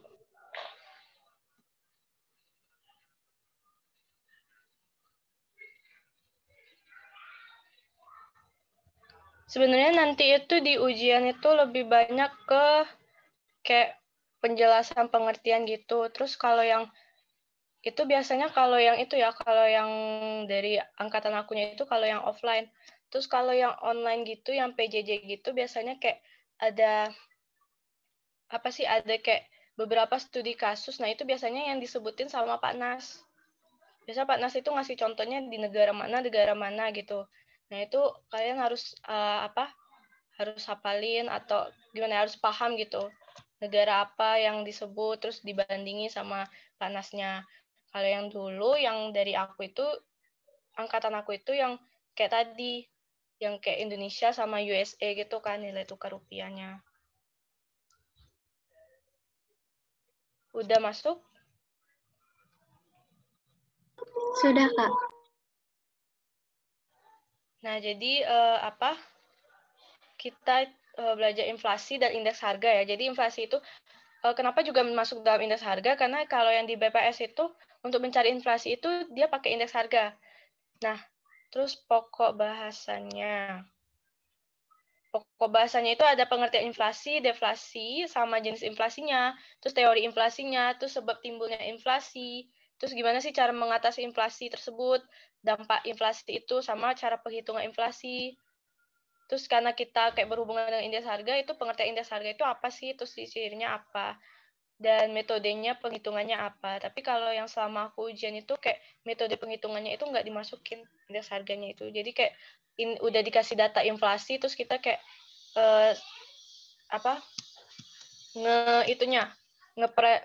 ngeinterpretasikannya.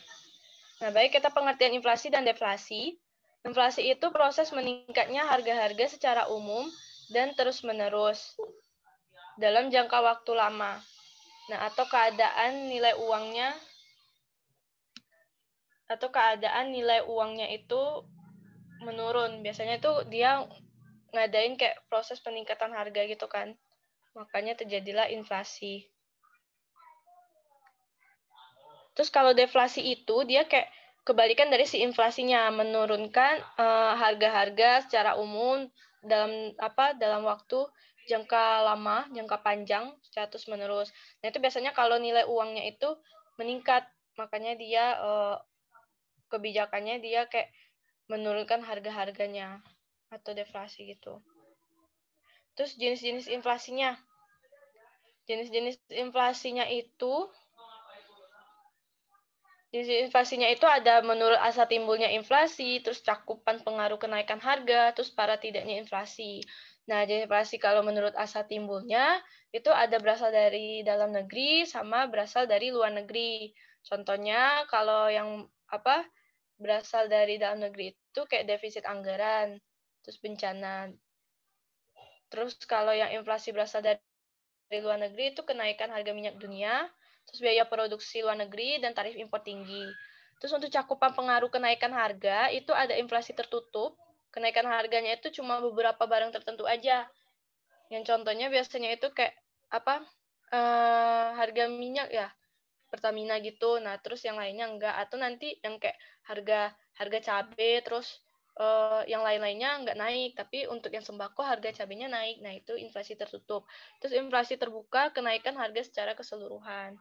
Inflasi yang tak terkendali, inflasi yang sangat hebat dan terjadi kenaikan harga secara terus-menerus. Nah, itu yang kalau Indonesia pernah ngalamin itu yang pada saat Soeharto, pemerintah Soeharto gitu. Itu inflasinya yang tak terkendali, yang udah sampai lebih dari 100%. Nah, terus para tidaknya inflasinya itu ada inflasi ringan, sedang, berat, dan tidak terkendali. Nah, inflasi ringan itu biasanya kurang dari 10% setahun. Terus kalau yang sedang 10-30%, inflasi beratnya itu 30-100. Terus kalau yang tidak terkendali itu yang udah aku bilang itu lebih dari 100. Nah, teori-teori inflasi itu sendiri, dia ada teori kuantitas, itu dari Irving Fisher. Inflasi itu diakibatkan oleh dua faktor kan, dari jumlah uang yang beredar sama harapan masyarakat mengenai kenaikan harga di masa mendatang. Nah, jadinya tuh kayak mungkin kalau misalnya jumlah uang beredarnya itu naik, maka nanti terjadi inflasi gitu. Jumlah uang beredarnya itu turun, jumlah uang beredarnya naik, maka dia inflasi kan. Terus harapan masyarakat mengenai kenaikan harga di masa mendatang itu. Untuk teori Keynes, inflasi terjadi karena keinginan masyarakat untuk hidup di luar batas kemampuan ekonominya. Terus adanya perebutan rezeki antar kelompok, itu teori Keynes. Untuk teori selanjutnya itu teori strukturalis. Penyebab inflasinya itu kekakuan penerimaan ekspor, terus ada kekakuan penawaran bahan makanan. Sebab timbulnya inflasi itu ada tarikan permintaan. Jadi semakin bertambahnya permintaan terhadap barang dan jasa, maka menyebabkan terjadinya kenaikan harga. Ya, jadi Q-nya itu merupakan permintaan barang ya. Terus yang P-nya itu harga. Jadi kalau semakin tinggi permintaannya, maka nanti kurvanya itu kayak garis persamaan garisnya itu nanti berubah kan, jadi D2 ini. Terus nanti harganya otomatis juga naik P2. Nah, karena harganya naik, nah makanya timbullah inflasi kan. Terus juga cost push inflation disebabkan kenaikan biaya-biaya produksi. Nah, bisa jadi karena kenaikan ini yang si Q-nya itu jumlah barangnya ya. Jadi kalau misalnya biaya produksinya itu naik, otomatis si jumlah barang produksinya itu berkurang. Nah, kalau jumlah barang produksinya berkurang, maka nanti terjadilah inflasi. Karena kan dia juga nanti barang-barang tersebut akan dinaikkan juga kalau misalnya produksi bahan bakunya naik. Kan nggak mungkin perusahaan kayak merugi gitu kan. Kayak biaya bahan bakunya tinggi dari pendapatan. Terus cara mengatasi inflasi, itu solusinya itu ada kebijakan. Nah, ada kebijakan moneter, fiskal, sama non-moneter. Kebijakan moneter itu yang seperti diajarin itu ada politik diskonto, pasar terbuka, pengawasan kredit secara selektif, sama cash ratio policy. Cash ratio policy itu ada persediaan kas. Nah, persediaan kas itu kayak menaikkan atau menurunkan cadangan kas. Terus kalau yang pengawasan kredit secara selektif itu kayak pemberian kredit secara ketat. Terus pasar terbuka kayak menjual surat-surat berharga. Kayak proses membeli menjual surat berharga. Terus diskonto, kebijakan bank sentral menurunkan suku bunga. Kalau kebijakan fiskal itu biasanya dari pemerintahnya sendiri kan. Langsung yang biasanya kita ketahui itu dari APBN, pengaturan APBN-nya sama peningkatan tarif pajaknya.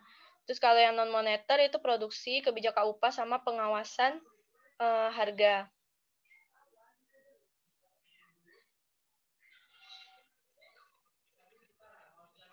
Lanjut.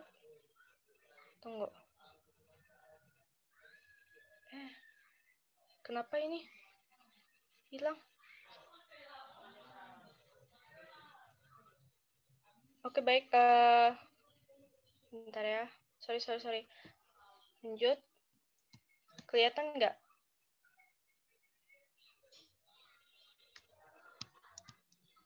itu merupakan cara mengatasi inflasi. Terus dampak inflasinya itu bagi pemilih pendapatan tetap dan tidak tetap itu ada ini ya. Pemilih pendapat tetap itu dirugikan, kalau pemilih pendapatan yang tidak tetap itu bisa diuntungkan. Terus bagi para penabung dirugikan, nilai uangnya jadi kayak semakin turun, makanya terjadi inflasi. Jadi kalau misalnya untuk makanya kalau nilai uang, pokoknya kalau nilai mata uangnya turun, maka nanti terjadi inflasi. Untuk menaikin harga-harganya kan. Terus bagi produsen ini, bagi perekonomian nasional, secara menghitung laju inflasi yang udah aku sebutin, indeks harga yang pada saat tahun tertentu itu yang kita hitung, itu dikurangi dengan tahun sebelumnya, terus dibagi tahun sebelumnya, terus dikali 100%. Nah, contohnya ini, kalau misalnya indeks harga konsumen, tapi itu biasanya kalau di ekonomi itu nggak di kayak giniin ya, indeks harga konsumen. Tapi aku nggak tahu kalau yang untuk tahun sekarang. Biasanya kayak gini untuk ngitungnya. Nanti kalau misalnya dia nanya Maret, berarti nanti Maret dikurangi dengan bulan sebelumnya. Bulan sebelumnya berarti Februari. Terus dibagi dengan Februari, dapat hasil inflasinya. Untuk interpretasinya, jadi kenaikan harga dari bulan Maret 2005, indeks harga ini pengeluaran konsumsi terjadi kenaikan. Pada bulan Maret terjadi kenaikan sekitar 3,79% daripada bulan Februari 2005. Karena indeks harga itu kalau yang di BPS itu pakai pengeluaran konsumsi. Terus pengertian indeks harga. Pengertian indeks harga itu dia perubahan harga dari tahun tertentu dengan tahun dasar. Jenisnya ada IHK, IHP, itu produsen. Sebenarnya sama IHK sama IHP, cuma nanti kalau produsen itu dia ada barang-barang produksinya sama bahan-bahan baku. Itu ciri-cirinya ada standar. Ini kayaknya masuk nggak di ekonomi?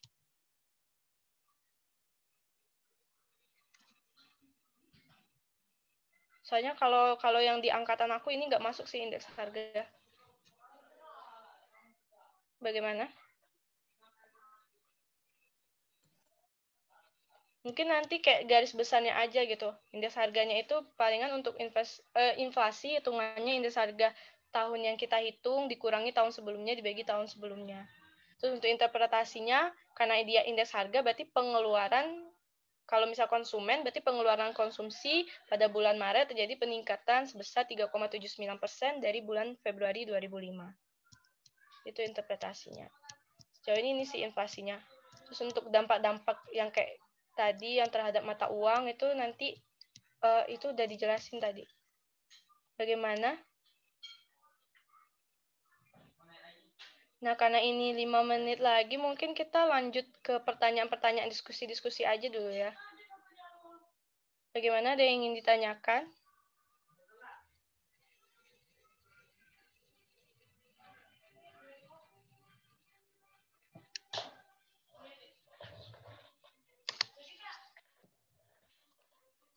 Jadinya itu, intinya itu karena aku simpulin yang aku ituin ya, yang tadi aku ajarin, itu perekonomian dua sektor berarti hanya meliputi dua pelaku ekonomi. Dua pelaku ekonomi itu berarti rumah tangga sama si perusahaannya.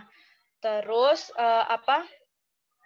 yang tadi itu kalau misalnya inflasi domestiknya itu lebih tinggi dari inflasi internasional, maka nilai mata uang si domestiknya itu bakal menjadi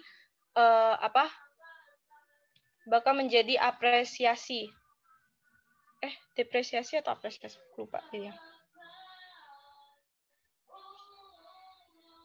Ya, bakal menjadi depresiasi. Terus kalau misalnya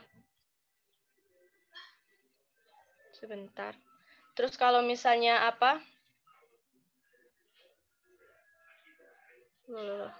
laptopnya tiba-tiba ngehang. Inflasi kurs rupiahnya kurs domestiknya nanti bakalan menjadi depresiasi. Tapi kalau misalnya kenaikan suku bunga domestiknya itu lebih besar dari kenaikan suku bunga internasional, maka kurs domestiknya nilai mata uangnya akan menjadi apresiasi. Terus kalau yang pertumbuhan ekonomi, nah sebenarnya pertumbuhan ekonominya itu kalau misalnya dia domestiknya itu lebih tinggi dari internasional, maka nilai mata uangnya nanti apresiasi. Terus kalau misalnya eksponnya lebih tinggi, itu bergantung balik lagi ke pertumbuhan sama harganya. Kalau misalnya pertumbuhan sama harganya lebih tinggi, maka mata uangnya juga mengalami apresiasi.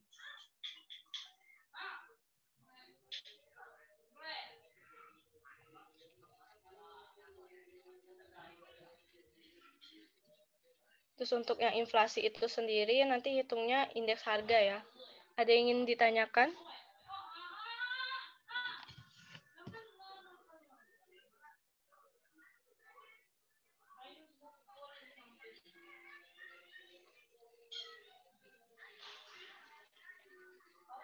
Oh ya, mungkin aku takutnya nanti pertanyaan aku yang UAS tingkat sekarang itu, kan ada materi itu namanya materi kalian ada perdagangan internasional sama globalisasi ya. Nah, itu aku tingkat 2-nya itu baru pelajari sekarang.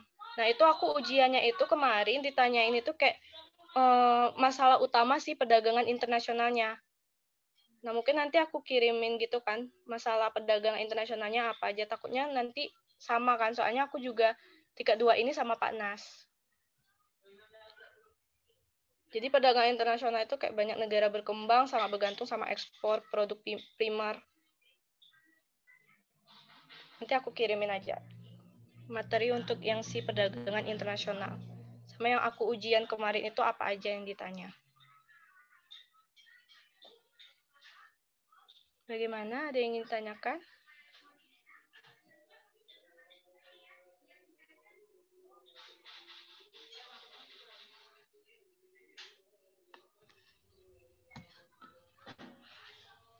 Gimana teman-teman? Ada yang mau ditanyain nggak selagi kakaknya di sini?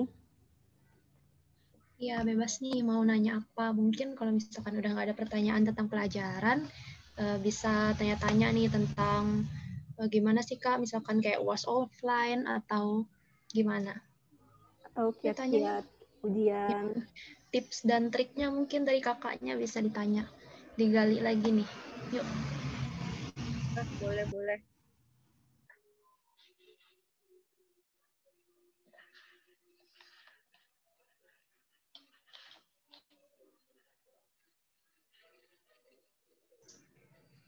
Oh ya, yang tingkat 1 ini ada itu nggak? Ada modul nggak dikasih dari Bimba? Ada, Kak. Oke.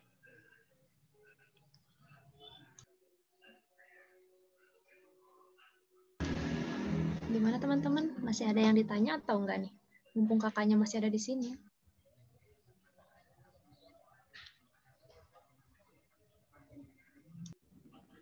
Rugi loh nggak nanya. Tanya aja. Kak, permisi Kak. Iya. Izin bertanya Kak, mungkin ini lebih ke teknisnya kan UAS offline itu banyak sekali kendalanya. Misalnya kayak mati listrik atau gimana. Pastinya kita itu bakalan panik dan gugup. Bahkan mungkin ada teman-teman yang ngerjain tangannya itu tremor Kak. Nah, kalau menurut Kakak, gimana itu ngatasinnya Kak? Terima kasih Kak. Iya, sama-sama. Nah, jadi kalau offline itu, aku nggak tahu ya, tapi tuh kayak kalau di angkatan aku itu kayak sudah sediain kayak minuman gitu loh. Jadi itu memang kayak botol minuman gitu kan. Jadi kalau misalnya kita gugup itu, kita kayak minum dulu, kita tenangin dulu, kayak intinya itu kayak tenangin diri, terus kayak minum untuk kayak ngindarin gitu kan kalau misalnya offline ya. Itu biasanya kayak gitu. Tapi kalau untuk kejadian sebenarnya kalau yang di STIS itu untuk kejadian mati listrik itu kayak udah diantisipasi dari STIS kan. Tapi kalau misalnya untuk kayak gugup gitu intinya itu aku juga bingung sih. Aku kalau misalnya gugup itu aku minum terus aku kayak nenangin diri dulu sebentar gitu kan. Terus baca soalnya gitu pelan-pelan. Kayak coret-coret di soalnya gitu. Yang mana dulu yang aku udah kepikiran gitu kan, baru nanti bisa dikerjain di lembar jawabannya. Aku kayak gitu. Kalau di tingkat aku itu, kalau di kelas aku dulu, itu kami semuanya itu kayak itu bawa air minum. Terus kalau misalnya, pokoknya kalau gugup itu kayak sama-sama gitu kan, bareng-bareng ngumpul, kayak ngumpul gitu, terus kayak diskusi materi-materi yang apa sih yang lo udah pelajari, apa sih ini kayak gitu. Terus kayak disebutin di apa, terus pokoknya kayak tenang gitu loh. Itu memang kayak 30 menit sebelum ujian itu kami semua berkumpul gitu di satu kelas. Yang di apa yang kan ruang itu kan 50% kelas dalam satu ruang gitu kan, ruang ujian. Jadi yang ada peserta yang ada di dalam ruang ujian itu kami semua berkumpul 30 menit sebelum ujian. Tuh kami kayak ngulas apa sih yang udah dipelajari, apa sih yang ini. Nah, terus yang kayak udah pahami materi lebih itu mungkin bisa ngejelasin dikit atau apa gitu. Terus nanti kalau misalnya gugup itu intinya tenangi diri. Intinya kalau misalnya jangan gugup menurut aku. Kalau misalnya kayak jangan terlalu gugup karena tuh kayak mempengaruhi semua apa yang kalian hafalin, apa yang kalian pahami gitu. Bisa-bisa kalian lupa gitu apa yang mau kalian jawab. Karena waktunya itu sebenarnya kalau offline itu menurutku ya, offline itu bisa menunda sedikit loh jawaban kayak waktu jawaban ujian kita itu. Kayak bisa 20 menit mungkin bisa nanti pengawas ujiannya nunggu 10 menit atau 15 menit untuk kita kalau misalnya kita telat gitu kan. Tapi kalau yang online gini jujur aku ngerasa itu kayak PJJ-nya itu nggak bisa gitu. Yang aku tingkat 1 dulu PJJ itu masih ada tolerir itu 10 menit. Nah, untuk yang sekarang itu nggak ada lagi kan tolerir. Jadi itu kayak memang pokoknya jangan gugup gitu. Karena gugup itu bisa membuyar segala-galanya. Apalagi ini PJJ.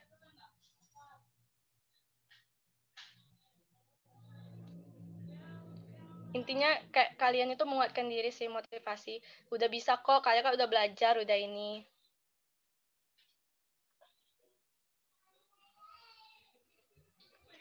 Bagaimana?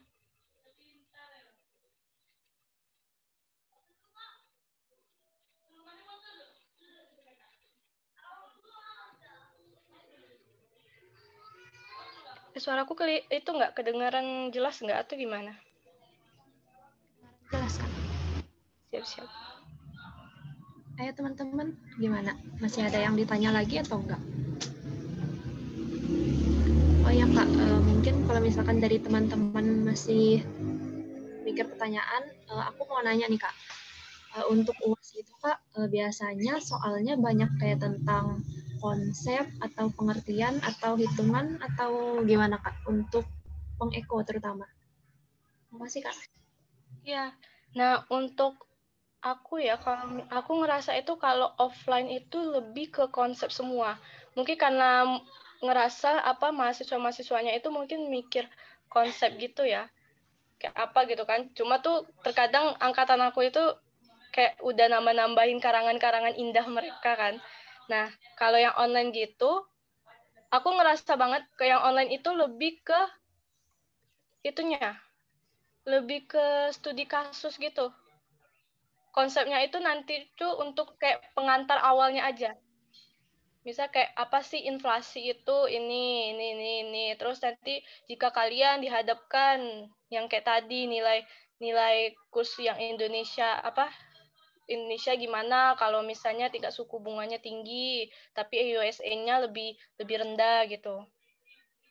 Lebih ke itu sih studi kasus gitu. Jadi itu intinya apa yang dijelasi sama Pak Nas yang kayak studi-studi kasus gitu, negara-negara gitu, itu kalian harus pahami.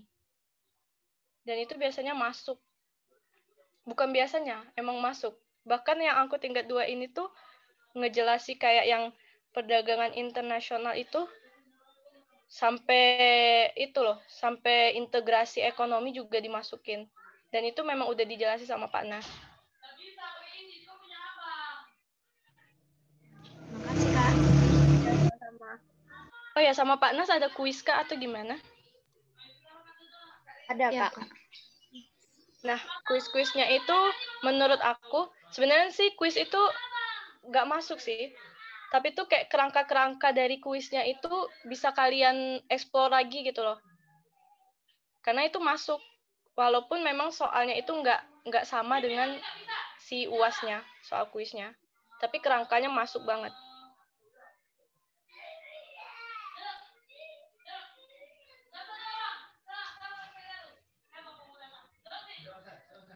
Sama Pak Nas baik kok. Intinya kalau misalnya ada soal-soal yang nggak kalian ketahui, kalian boleh kok kayak ngarang, tapi ngarangnya itu kayak yang sewajarnya gitu loh.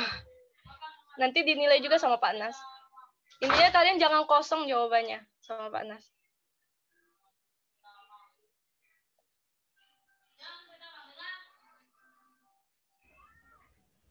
Nah, itu tadi pemaparan materi sekaligus diskusi sama Kak Akila. Gimana? Keren banget kan, teman-teman? Sebelumnya isi absen keluarnya dulu ya. Nah, karena udah selesai nih, aku mau nanya dari teman-teman mengenai pesan dan kesannya selama kurang lebih 2 jam kita belajar pengeko. Aku tunjuk ya. Dari 1D31, Reza, gimana kesan dan pesannya?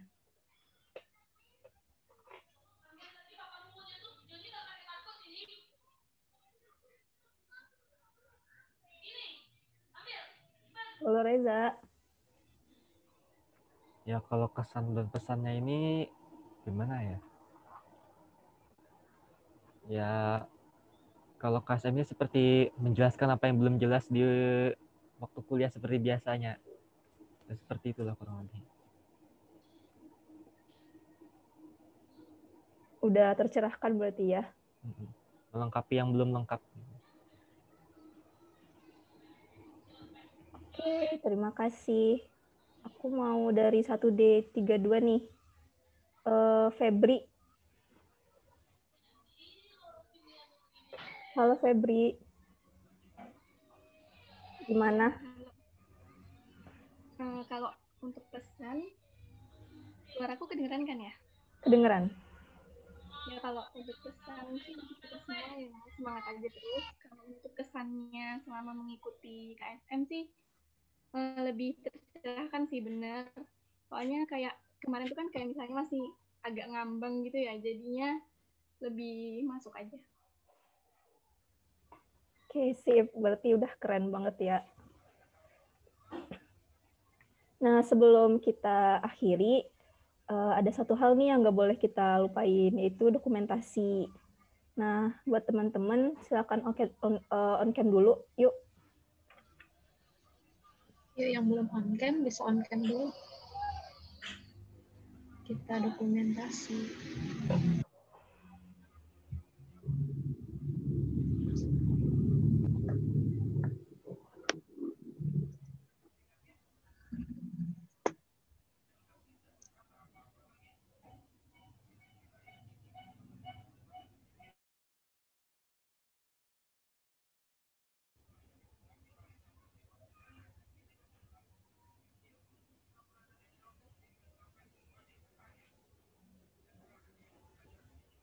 Ayo dong yang belum on cam.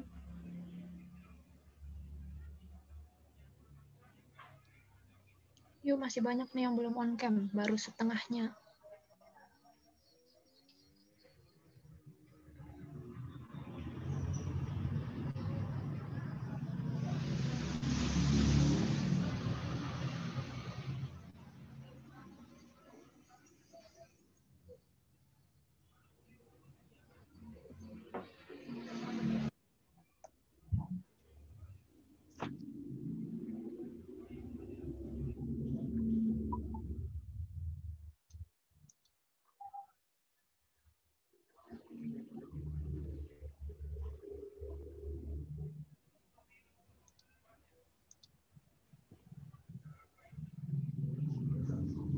Satu dulu ya. Ayo semuanya pose-pose. Gaya-gaya. 1, 2, 3.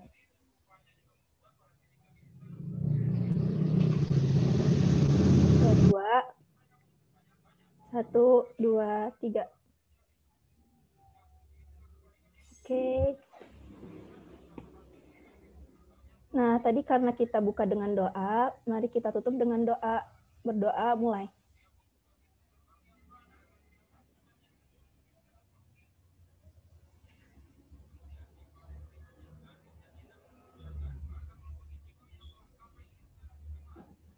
tidak ada kata cukup untuk berdoa. Nah, baik. Terima kasih kami ucapkan kepada Kak Akila selaku tutor kita pada hari ini. Semoga ilmu yang Kak Akila berikan dapat bermanfaat bagi kami semua.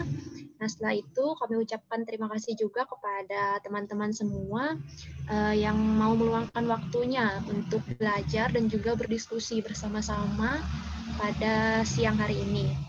Nah, sekali lagi terima kasih. Apabila ada salah kata, kami mohon maaf yang sebesar-besarnya. Demikian, selamat siang. Wassalamualaikum warahmatullahi wabarakatuh. Semangat semuanya.